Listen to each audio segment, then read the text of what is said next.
In Baltimore County, backers of the controversial Lutherville Station redevelopment project are struggling to move it forward, but they may get it across the finish line thanks to a new state law. Fox 45's Jessica Babb talks with the developer who says even with this new news, it's not a done deal. After trying for months, I was finally able to talk with Mark Renbaum today. He's the developer behind the Lutherville Station project.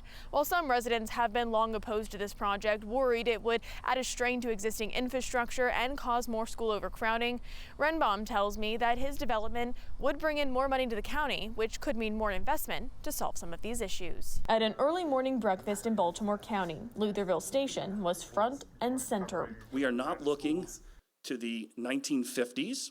The way some folks in old Lutherville may be doing.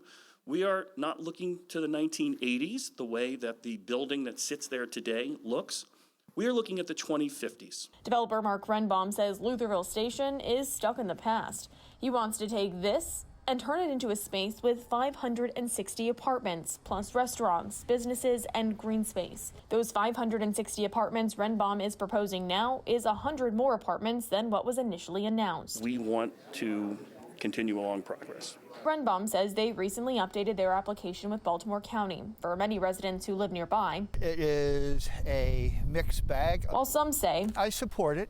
I think there needs to be more discussion. Others, like Eric Rockel with the Greater Timonium Community Council, are concerned. Just doesn't make sense on this site, given the constrained road access, giving other issues like possibility of school overcrowding. And while he isn't opposed to new development, he says he wants to see fewer apartments. I personally have always said that I'd like a number in the 250 to 300 range. Why did you decide to make that decision, especially given the public opposition to the project? Sure. I'm really glad you asked that question. When we initially approached the community in April of 2018, which was 2.5 years before we even acquired the property, we initially had 560 apartment units. We spent countless hours and years working alongside the community, and over a 2.5 year, 3-year process, we gradually scaled down the number of units from 560 ultimately to about 450 units. There has been no progress made, unfortunately. And as construction costs continue to go up, as interest rates had gone up considerably, and we looked at the business plan, we said that we need to go back to the initial number of units that we had, which was 560. To date, the property hasn't gotten the proper zoning approvals through Baltimore County, but because of a new state law that will go into effect, allowing for high-density developments near transit hubs, it could move forward. If it does supersede county zoning, wouldn't that allow it to move forward? It should, yeah. So Lutherville Station could move forward regardless of county zoning then?